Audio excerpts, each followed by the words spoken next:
Welcome everyone to the first live event of the BarCode podcast. I am here and we are doing this live finally. It's been a long time coming. And those that aren't familiar with BarCode, it's a podcast that I run pretty frequently. It's a bar theme / cybersecurity show. And we talk to industry experts and open source knowledge and have fluid conversations. So if you haven't checked it out yet, thebarcodepodcast.com, check it out. I'm excited to go live. This is the first event, and I couldn't be happier. So I want to thank a few people. First off, my guest, Mark Eggleston from CSC. We'll be chatting with him in just a bit. I want to thank my awesome sponsor, Immersive Labs, for helping make this a reality here. Bellefonte Brewery, which we're broadcasting from here in Wilmington, Delaware, who has graciously let us wreak some havoc in a side room. And nobody's looking at me crooked yet, so I think we're still good. And of course, everyone here on site, got a pretty packed room. Glad to see everybody here. Thanks for coming out. And we'll have a Q&A in just a bit for people on site, as well as folks that are streaming this live. And before we kick off with the interview, just a brief presentation from our sponsor, Immersive Labs, who's going to show you what they do. They have an awesome platform and a crisis management solution that you guys should check out. And I'll be back soon with my guest of honor tonight, Mark Eggleston from CSC.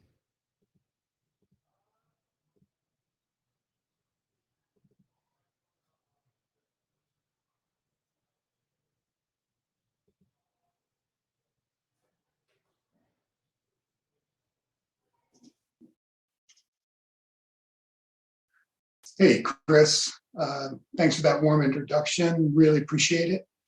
Also want to note that I'm joined by several colleagues on the live stream, including our local team of Jackie, Jeffrey, and Kuba. Immersive Labs truly appreciates the opportunity to sponsor BarCode Live. And many thanks from the cybersecurity community and a lot of your loyal followers for offering these types of events, free of charge, and your podcast, your informative podcasts. Really appreciate it. We know it's hard work to put these things on and inform the world about cybersecurity, but someone has to do it, right, Chris? Seriously, we're truly honored to open for your inaugural live event that you've been working towards for a few years now. Cheers to you and Tony and the BarCode family. Well done. And of course, last but not least, I want to thank Mark Eggleston. Really appreciate you being here, Mark, and sharing some of your experience and giving your time to the community as well. So Immersive Labs loves this topic on cybersecurity culture, and we're all about it. Our company was founded on a really strong culture, and we actually walk the talk. So let me tell you a little bit about where we kind of fit into helping develop culture, and it really starts with how the basis of our company is, and that everything we do here at Immersive Labs is really guided by 3 core values of continuous improvement, really driving towards really helping people continuously improve, as well as our organization and everything that we deliver to our customers. Inclusivity is super important to really value the opinions of others, and whether they have different beliefs or not, and then to have the agility to meet the challenges that we all face in today's world. So, these are the words, but it's not just the words. It's the little things that the company does every day. I've been here for over 2 months now. I'm fully immersed in the culture. I'm drinking the Kool-Aid. I see it play out here every day in the way people respect one another, the way they treat one another. the way they allow people to open up and share, maybe some of their own personal challenges. It's just a very open environment. Everyone feels well respected. So I've been there when we had that, had the Sunday night pit in the stomach feeling, right? That you're nervous about the week and the coming Monday. You're not looking forward to it. But now it's replaced by some, excitement. Really, I feel a bit of excitement every weekend when I'm getting ready to start work. And boy, that says it all. And that's what it really boils down to for me. But this didn't happen by accident. It was, a lot of hard work and by design. And really, so there's kind of 3 areas that we focus on in helping to develop culture, and really looking at the human element, the human side of cybersecurity, and giving organizations a platform to really help develop them to their maximum potential, to continuously challenge and stress the organization in a good way, to really understand how you respond and why. And then providing some information on that, really measuring it and giving feedback, and then continually trying to improve. And it's this philosophy really, or this vision, that started with our founder, James Hadley, back when he was a security researcher and consultant with the central UK government. And he's the one that sets the culture at our company. And one of the things that he learned is about, people learn in different ways at different paces. That skills for people in cybersecurity change almost daily. That education should be challenging, and it should be challenging based on your current skill set. So really based on the individual. And that, these labs should be practical and, hands-on and theoretical, right? And they should be in manageable pieces. And by providing this type of information and focusing on it in this way, it's really about building confidence in the team and building, your best defense. And so, doing, regular simulations across the organization to look for gaps, and to build teamwork and communications in a non-judgmental way, is really our approach. So, James built this culture to support his idea of a highly functioning company, and developed this immersive labs platform to support that, his philosophy of this learning, continuous learning. And so at a high level, our platform is really designed to help support this continuum, this learning continuum, if you will. And it all starts at, kind of screening and onboarding, bringing people into the organization, and based on their role and their responsibility, trying to develop a baseline of their skills and their knowledge. Sometimes we find hidden skills during this process, right, that we didn't know people had. So having a cross-functional team is really important, but certainly upskilling people in the areas that it's super important, or their primary responsibility. It's super important to provide upskilling within those various areas. And you do this through regular exercising and really testing and identifying where potential gaps may be, so that you ensure you have the most effective threat posture. And ultimately, it's about that threat posture across the organization. And this platform feeds into what we consider really critical is regular simulations, and these simulations based upon your own organization. It's specific to it. And then being able to pull others into the organization that will have some responsibility. So we have a component of our platform, crisis simulation, that really helps to pull all these pieces together, breeding teamwork, communications, in this non-threatening and open environment. A lot of our organizations that we work with actually have a lot of fun with this, right? And they make it a team event and put some challenges in place, but then it gives them really good feedback. So it's all about, running a crisis, seeing how you react, getting decision makers involved, looking in real time is what's the impact of decisions. So this is not static, it's very dynamic. And that really a specific response in one area will change the whole outcome and the whole rest of the storyline. So going back and looking at how decisions were made, which ones were critical, to changing the outcome in a negative way, how confident were people in decisions, in making decisions, those types of things. And all this brings back some really actionable information. Where do we have potential gaps in the organization? How can we help specific individuals? And then ultimately, how do we help the corporation, improve their threat posture and then, building teamwork and pulling it all back to culture again. So I'm done with my overview. Thanks again so much for the time. Chris, we're going to be putting together a quick, well, not a quick, but we're going to be putting together a workshop in late February. And we'll be sending out invitations. It's an invitation-only event where we can actually run through some simulations and you get to see, how it works in different environments. So more on that a little bit later, but back to you, Chris. Thanks so much again. Looking forward to this great topic tonight and the rest of the event. Take care.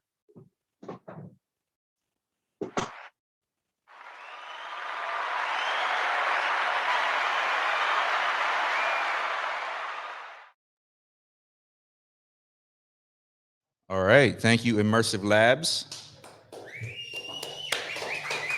And the man, Victor Lumberg.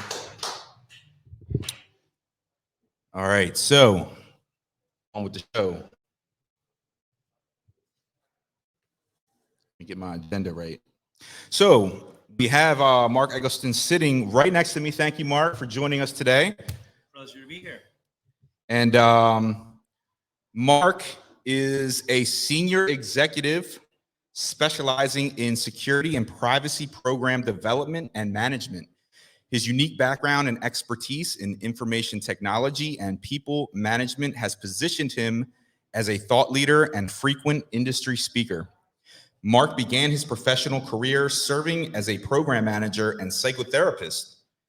Later, he led security at a Philadelphia-based healthcare organization before moving to his current role as global CISO at Corporation Service Company, otherwise known as CSC, headquartered here in Wilmington, Delaware. Mark, welcome to BarCode. Hey, Chris, thanks so much for having me. And congratulations to you, your first live presentation here. This is awesome. First one, man. First one. And I'm honored to have you as my guest. Pleasure's all mine, man. Thank you. Absolutely. So today I want to talk about security culture. And when I speak to other leaders in the field, security culture could mean many different things, and people have different perspectives on what security culture is, whether security culture lives in the security team, whether security culture extends to other members of the organization. I'm just curious, what does that phrase mean to you? And what is the value of security culture to an organization's overall mission? So I think, every CISO's pinnacle dream is probably to establish a culture of confidentiality, right? So, I mean, there's really not much more that's more important than that. So those of you who've heard me speak before, I've often quoted Jim Ralph in this space. Jim Ralph is a notable CISO in healthcare. And one of his famous statements is, if someone asked him, hey, how many people do you have on your security team? They looked him in the eye and he answered the total number of employees at his company. And I think that's the awesome answer to give when you're asked that, because you should be looking for force multipliers all the time and having people outside just your direct reports in your security departments, right? So, I mean, it really does. It's how you make organizational change. I'd also say that, the culture of confidentiality is well established as an issue in Verizon data breach, reports. and many other things. And it's not always the malicious insider. I mean, those are the ones that carry the biggest attacks and the biggest exodus of privileged information. But a lot of times, the laptop in the back seat, oopsie, didn't lock my doors. Or, oh, I can't send this to the email. Oh, I didn't know I was supposed to not click on the phishing link. So all that stuff is what education can change and influence, and making sure that you got your entire organization with the eyes and the ears out there for you.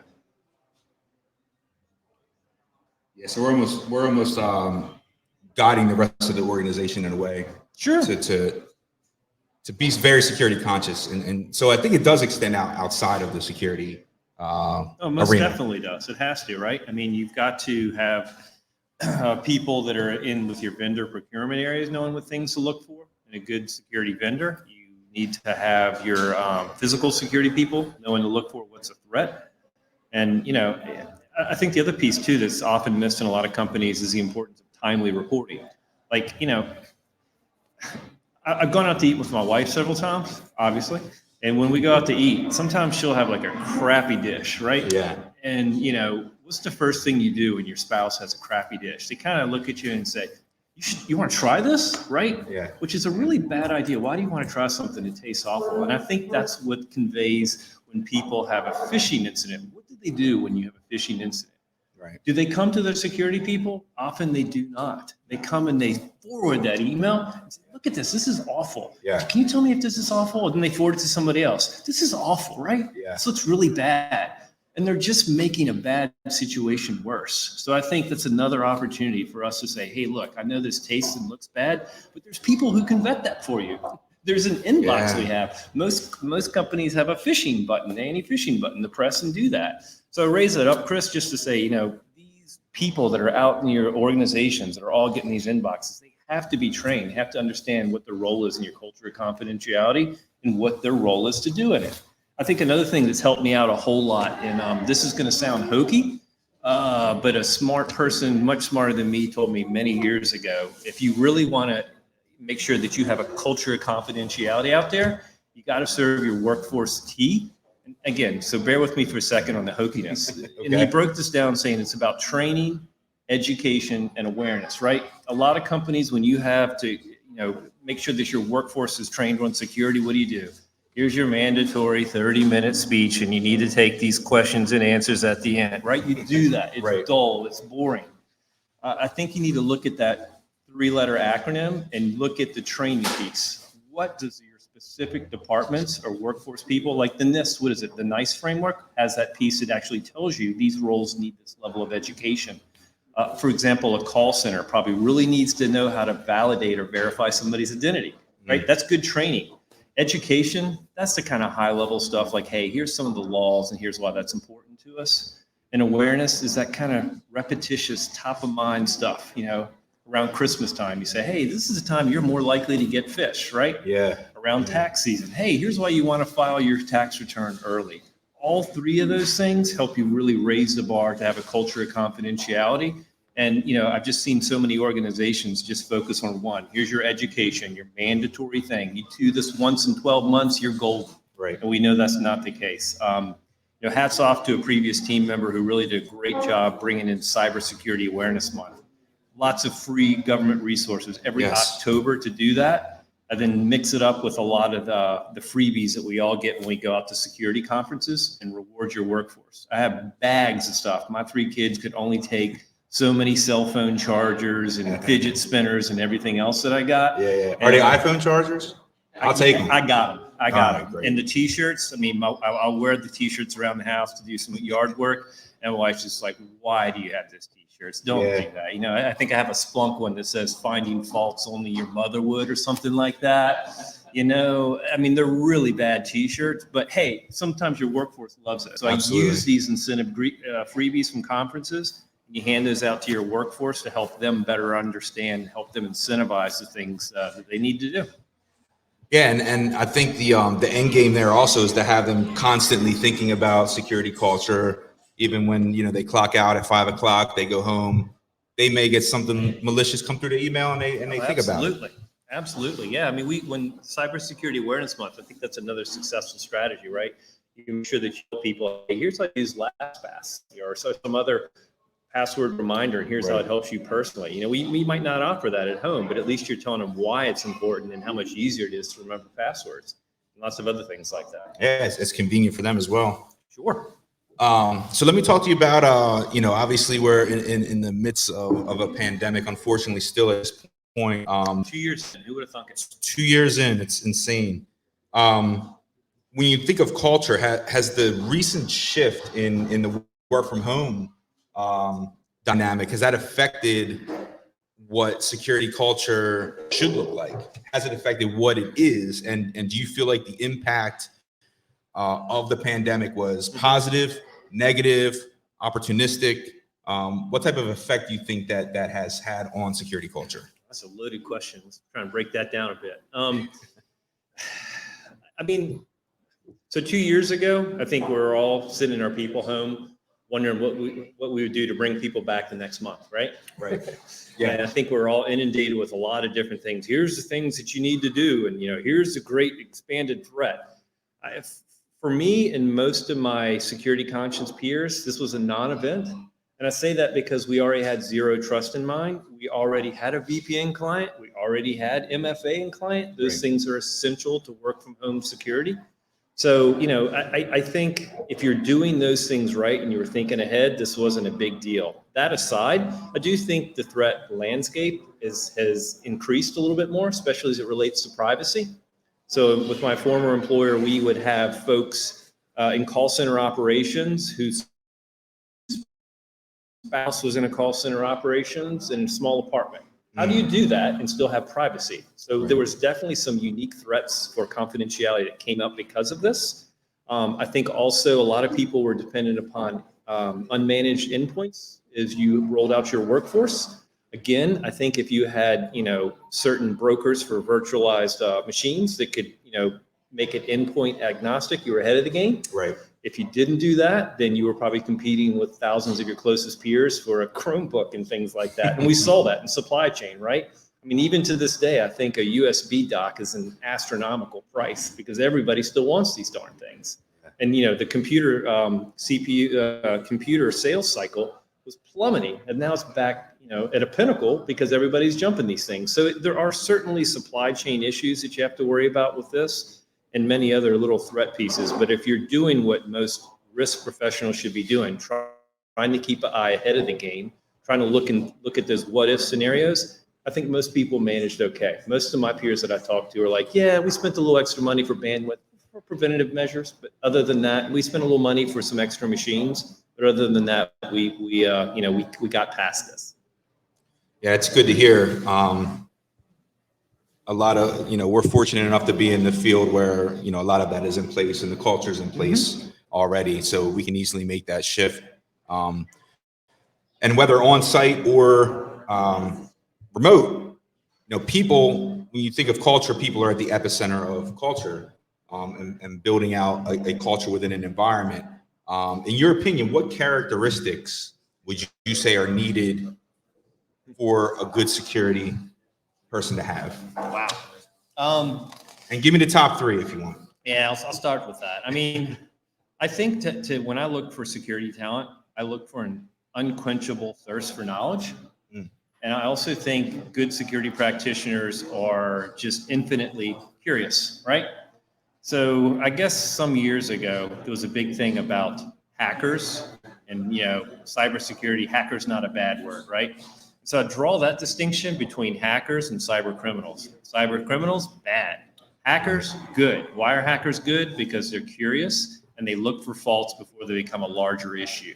So I think that is one of the most important things to look for. I want people who are natively curious, have a passion for learning things, because like any type of IT thing, this is an often changing field. You know, what you learn today may not be quite as relevant 3 years down the road. So you got to have that kind of knowledge. I think the other piece, and to keep it at three, Chris, would be the ability to have excellent customer service. So I love the fact that some of our security people, one of the people on our security team right now is an ex-bartender. Yeah. So I think that's just awesome, right? Because you bet that bartender, you think that bartender knows how to hustle? You think that bartender knows a little bit about customer service? That's the kind of person you want, because the old legacy security staff of being the Department of No versus KNOW, I want that latter. I want the people that want to know and learn things and get to form relationships with business. I want these people partnering, standing shoulder to shoulder in the trenches with the business so they can see and spot risk and help them remediate it and help them make really good risk-based decisions. So those people from those other professions that are in the customer service, Right. that's who I want on the team. Yeah, the traits carry over. The passion carries over. I'm going to take a question real quick from one of our online virtual streamers here. How do you install security culture and access risk for domains that are typically not a risk, however, are moving to the cloud, such as telephony and AV? Wow. So I kind of latched onto the whole, how do I assess things that typically aren't a risk? So if they're not a risk, I'm probably not going to assess them much, but that's probably not the answer your listener's looking for. I think a lot of the security markets and let me back up. I think security has become inundated with a lot of vendors and a lot of service providers, and that's not necessarily a bad thing.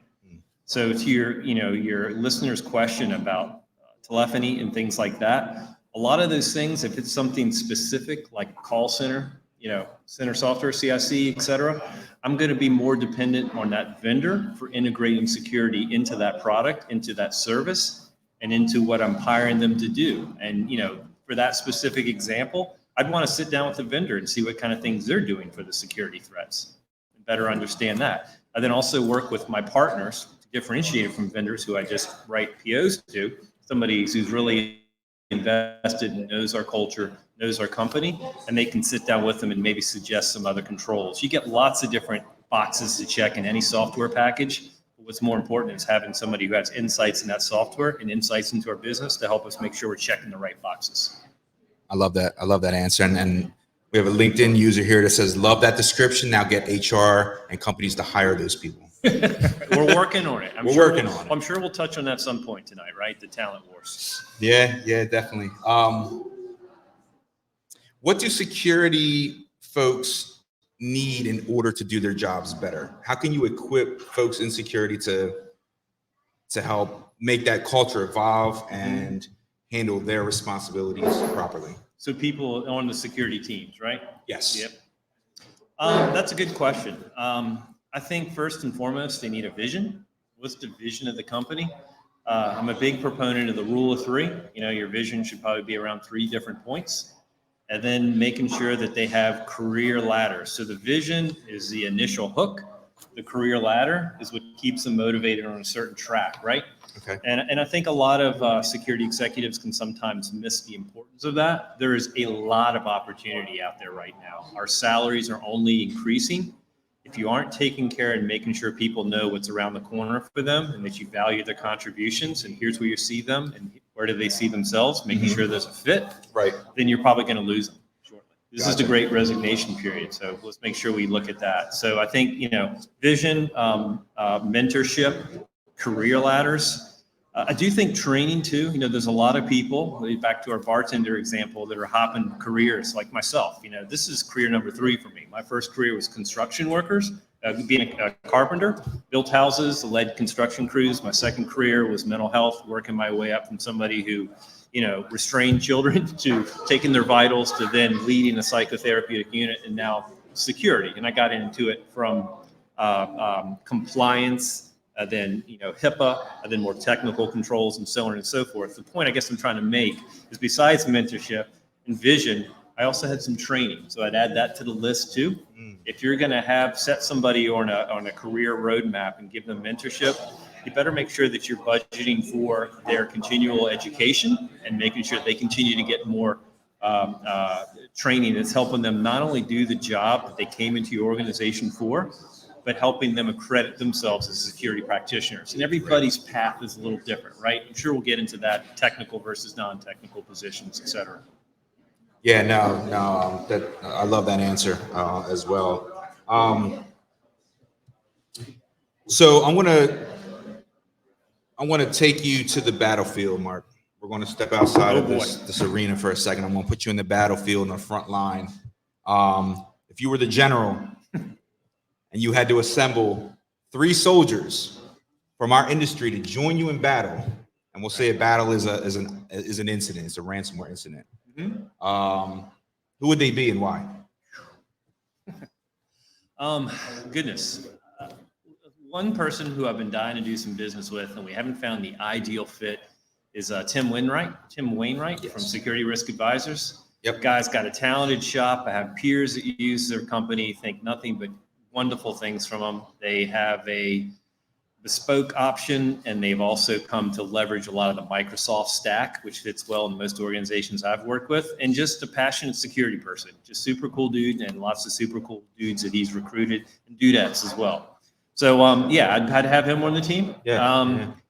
Another person who's probably one of the most talented security speakers is Dawn Marie or Ree Hutchison.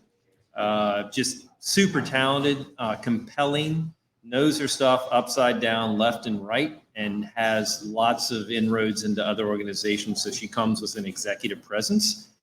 And yeah, if you haven't caught her speaking, you probably should sometime. And you know, there's a whole cast of characters. Chris, I mean, you got one more. My goodness, one more. You got one more. Man, yeah, Chris Glandon, Thank you. that's who I need managing the stock and doing incident response and having a passion for this stuff. All right. Well, thank you, Mark. I had no idea you would say that, but I appreciate it. I appreciate it.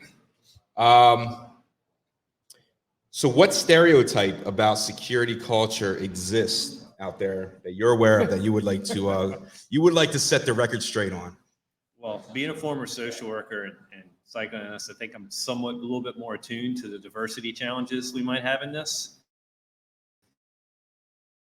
How can I start? So years ago, I was in a training for executive, leadership, and one of the people out there this was probably 10 years ago. One of the people that was talking to this audience, mostly Caucasian folks and whatnot, says you have to be careful. There's a diversity wave coming, and you want to make sure you're recruiting for those things because you know what? People are damn tired of seeing pale, male, and stale characters. You want to shake that up a little bit. And then, 5 years later, I think Gartner's like, well, yeah, diversity is, very important. It helps you develop better products. All those things are true. So I think that's probably one of the biggest things in here. There's a stereotype that, hey, this is a white boy profession. And historically, that's probably not too far from the truth. But man, there's a lot of companies that are going after diversity of thought and measures. I've done that in previous teams that I've worked for. And it's great. I think it also helps you avoid the a-hole filter. So if you have a department of lots of different cultural backgrounds, they don't really put up for somebody saying my way is the right way. So you kind of get a nice level set and you continue to develop all those great products because of the diversity thought that Gartner talks about. But you're also making sure that you continually have a welcoming culture because you want the best and the brightest. You want people to think differently. Back to the point about hackers. Right. Hackers aren't bad. Hackers think differently. They think, how can I break this? They think of things you wouldn't have done. If you hire people that think like you and look like you, you're going to totally miss that. Yeah. Goodness. What else is a stereotype? Oh yeah, this is a technical profession. If you're going to be in cybersecurity, you better know how to hack things. You better know, DOS inside out. You better know all these. I mean, I've heard all sorts of crazy things like that. And I think today's cybersecurity department is going back to being more business friendly. This is an executive boardroom topic. All those folks are very, very important. Threat hunters, people who know their technical stuff upside and down, very important. But it's also very darn important to have people who know how to influence your culture and teach things and go back to that training, that education, that awareness. Right. That's really, really important. It's also important to know about third-party risk. I have peers that are building out entire divisions and departments on third-party risk. What things do you look for to decrease risk in contracts? What things do you do to vet vendors? All those type of things. My goodness, risk and compliance, GRC, again, non-technical things that are continuing to grow and grow and grow. So if you're out there listening, you think you have to be a technical guru, you don't. That's a fallacy. Yeah, that's a great point. We do have a question here from online. As a CISO, what types of salespeople do you prefer to interact with, and which types of salespeople do you not like to interact with? None. No. No. I vendors and partners, right? So let's talk about that. Yeah. there's a gazillion vendors. I think I need to turn your mic up for this answer.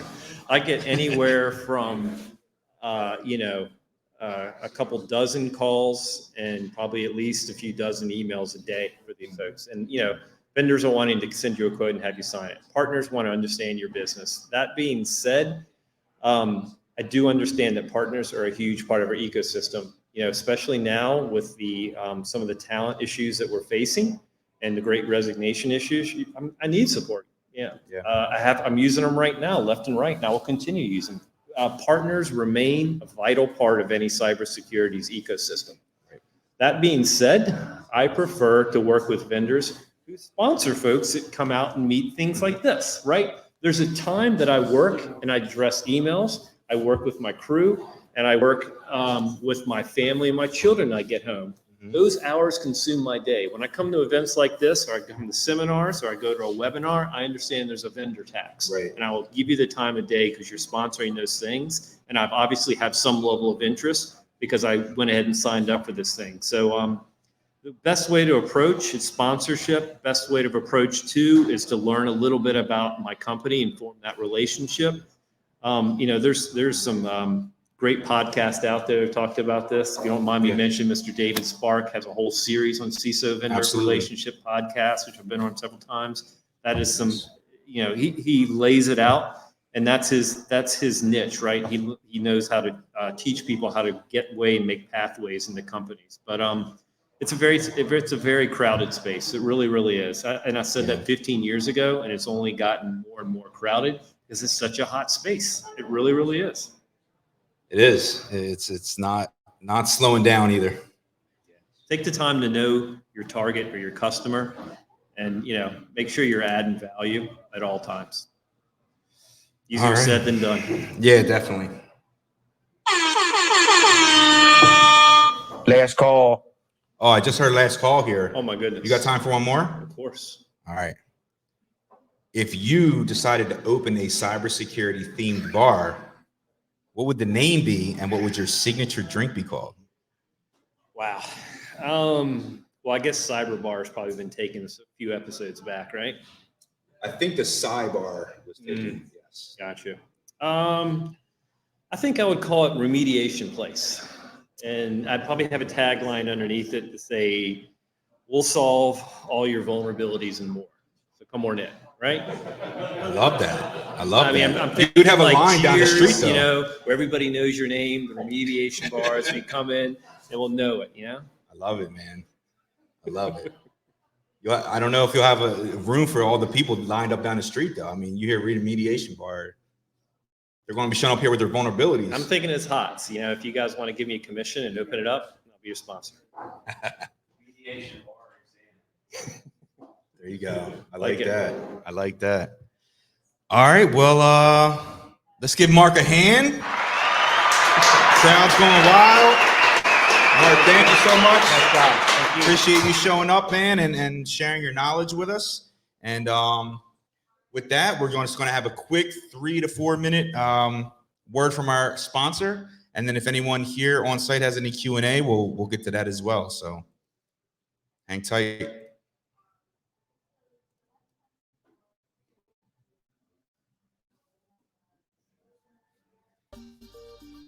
This short video will demonstrate the features of Immersive Labs' Cyber Crisis Simulator. Cyber crisis exercises are designed to drive an organization's cyber resilience and human readiness, preparing teams to face the real-world consequences of an incident. We start by choosing a relevant exercise and assigning it to individuals. This approach means we can look at how they make their choices. Later on, you'll see how we can gauge a player's confidence in their decisions, as well as their justifications for particular answers. The sim can also be used to lead more traditional group tabletop exercises, where a facilitator would take the role of the player, making the choices for a group. In this case, our exercise is recreating the Travelex ransomware incident. Immersive Labs will continue to generate this kind of generic exercise, but scenarios can be created from an organization's own custom content, or be used as a way to digitize any existing PowerPoint-style tabletop scenarios. Now we can launch the exercise from the Play tab. We're presented with a short description of the current situation, and on the far right are the factors that will be impacted as we move through the exercise. We also have the option here to take a closer look at the error message currently appearing on our corporate website. Clicking Reveal Options shows us the choices we have to move towards resolving the incident. And once we make our choice, we can immediately see the effect that has in the graphs on the right. These interactive and responsive exercises create rich, realistic storylines that twist and turn based on the choices participants make. So once we submit our answer, our path through the scenario reflects that choice.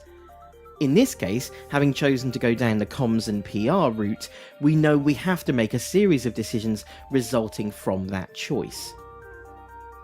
And you may be wondering why, even when answers are being shown as great or good, the graphs on the right keep going down. Well, participants must accept that crises will have a negative impact on those measures. Their challenge is to minimize that impact. We can exit the exercise for now, and as an admin of the sim, we're able to see individuals who are currently working through a scenario. We can also look more closely at a report generated for each user, which includes each of their answers, as well as mapping their confidence against the strength of their decisions. This reporting could be used to identify areas for personal development, or for reinforcing plans and policies that are specific to their role. We hope you found this introduction to Immersive Labs Cyber Crisis Sim useful. Thanks for watching.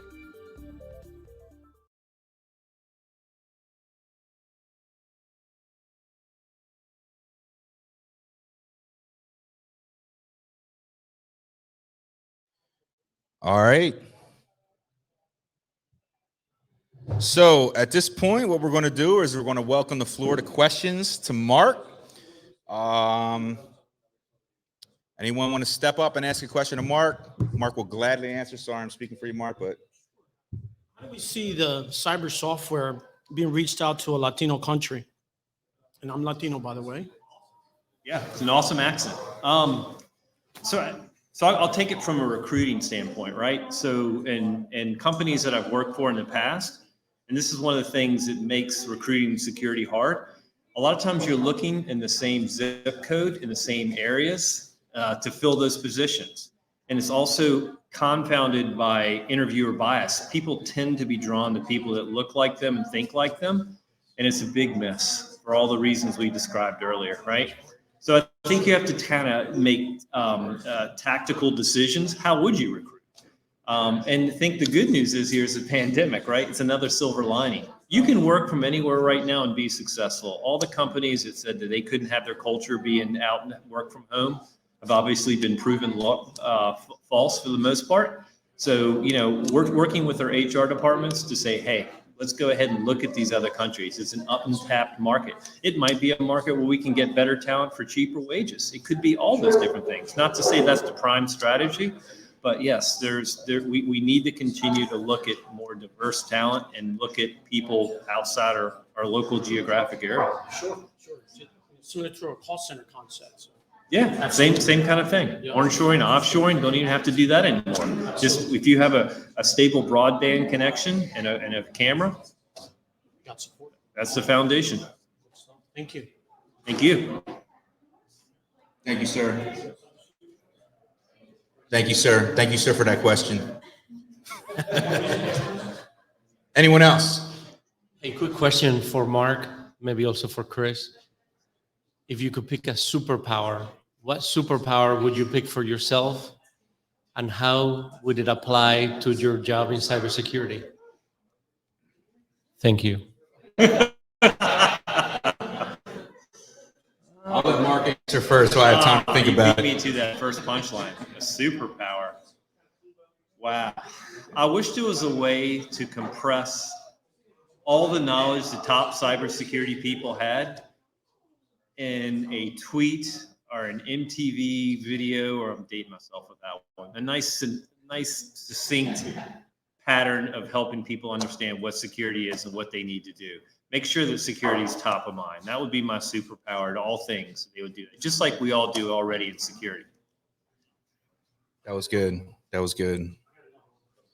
Well, hold on, let me answer my Got to question. open a first. superpower. I want to hear this too. Here, step up to the mic though, because I'm going to be quick. This is a simple answer. Wow. I would have X-ray vision, so I can see all the threats coming. That's good. That's it. That's That's good. it. That's a good one. All right, step up to the mic, sir. So what would I need as far as the tool belt to get started in the cybersecurity world? And I think you were drawing on my carpentry experience with that question. So your tool belt should have some of the things we talked about tonight. An undying quest for knowledge. You know how, I don't know if you have kids, but I'm sure when they had them around 2 to 3, they always ask, but why? This is a car, but why? Where are we going? But why? Always ask why to every kind of question you get to show your curiosity. That would be the other thing to put in your tool belt. Now, you will have a hammer in your tool belt, but I will encourage you to use that very, very cautiously. A lot of times in security, people are given authority before they're given wisdom, and you do not want to pull out the hammer and nail down everything that you see. You will see lots of problems, and they are not all nails. Yeah. How's that? Very I good. like that. Thank you. I like that. Thank you. Sometimes you need a chainsaw. All right. Well, I think we're done. Unless anybody has any other questions. Nobody. All right. Well, let's give a nice round of applause to Mr. Mark Eggleston once again. And, we're going to fade out with the BarCode theme music until we get John and Bruce up once again to take us home. Everybody back, and we'll see you next round.